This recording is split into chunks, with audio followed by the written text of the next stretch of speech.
Privyet!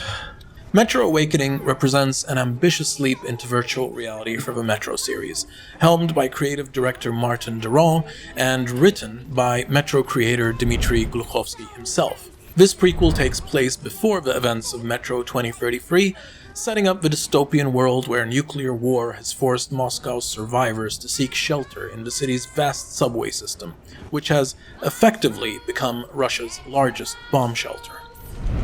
You step into the shoes of Serdar, a doctor whose personal quest to help his ailing wife leads him through the dangerous underground world of the Metro. Without spoiling anything, I can say the narrative is one of the game's strongest elements, featuring several compelling twists and turns as you encounter various truths along your journey. The writing really shines throughout, delivering both emotional depth and narrative complexity across the game's 12 chapters. The story manages to feel both personal and consequential, maintaining the series' trademark blend of human drama and post-apocalyptic survival. At its core, Metro Awakening is quintessentially Metro, though with some notable streamlining of mechanics. The gameplay loop alternates between narrative sequences, atmospheric exploration, stealth sequences, and intense combat against various mutants and human NPCs. You'll encounter everything from dog-sized creatures to more imposing threats, each demanding different tactical approaches. Your arsenal starts with a pistol and gradually expands to include an automatic rifle and various other weapons.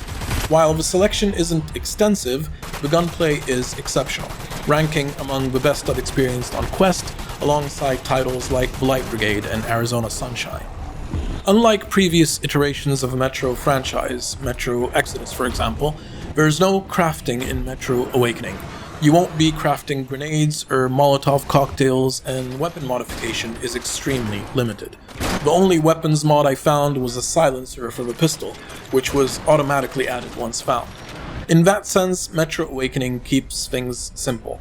No workbenches, no crafting systems. While some might miss these features from the mainline series, this streamlined approach works well in VR, keeping the focus on immediate action and survival rather than resource management. Metro Awakening masterfully straddles the line between action-adventure and survival horror, and this is where it really shines. While it comes with an explicit arachnophobia warning, it never ventures too deep into pure horror territory, something I appreciate as someone who typically nopes out of VR horror games. Instead, it excels at building a persistent sense of tension and anxiety. You'll experience moments of frantic panic in dark corridors, managing limited ammo while mutants scurry about, creating intense situations that feel challenging but manageable. The game keeps you perpetually uncomfortable without crossing into overwhelming territories of horror, and it strikes an impressive balance between tension and playability. Metro Awakening is visually quite impressive, with strong art direction and effective real-time lighting that contributes significantly to the atmosphere. The game consistently maintains its foreboding atmosphere through excellent environmental design. While most of the game takes place underground, each area feels distinct and purposeful, avoiding the potential monotony that could come with a subway-based setting.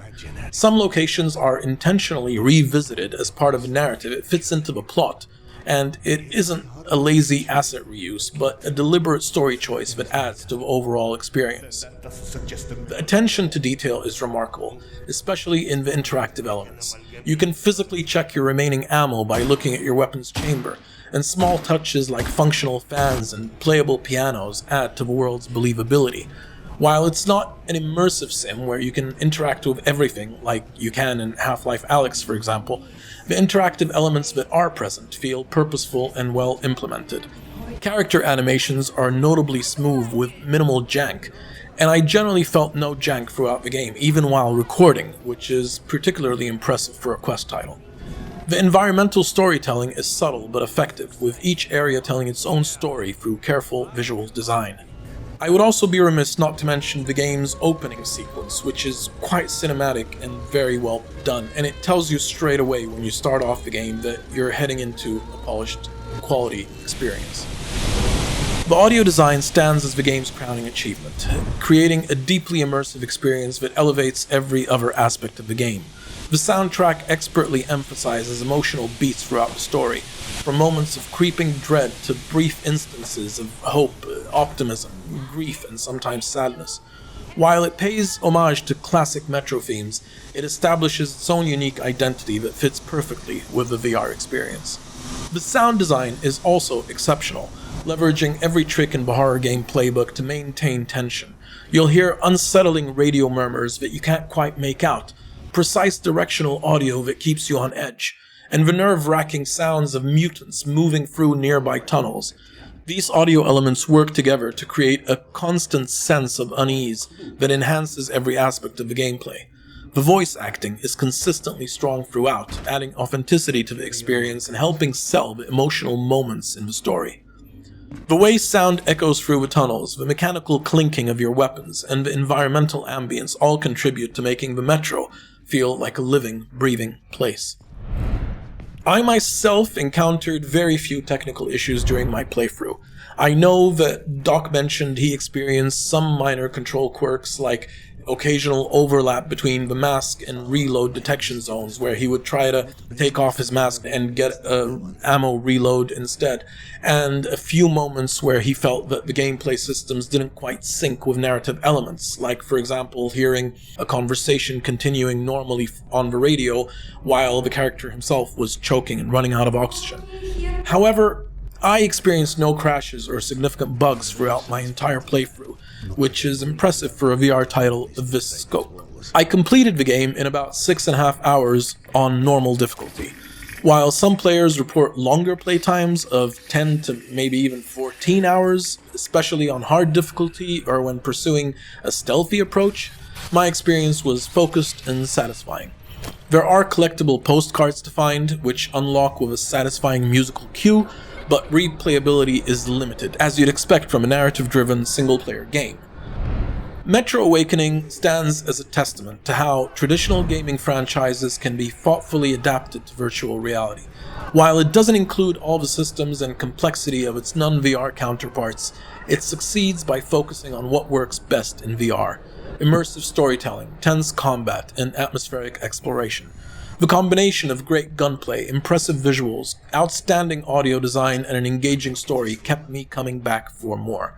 I found myself playing about an hour and a half each day until completion. The game's greatest achievement is perhaps how it maintains the series' signature atmosphere while adapting it for a new medium. Every element from the sound design to the visual presentation works together to create a compelling and often unsettling journey through the Metro. While some might wish for more weapon variety or crafting options, the streamlined approach serves the VR format well. Overall, 9 out of 10. Gripping. I'm curious to hear your thoughts if you've played Metro Awakening.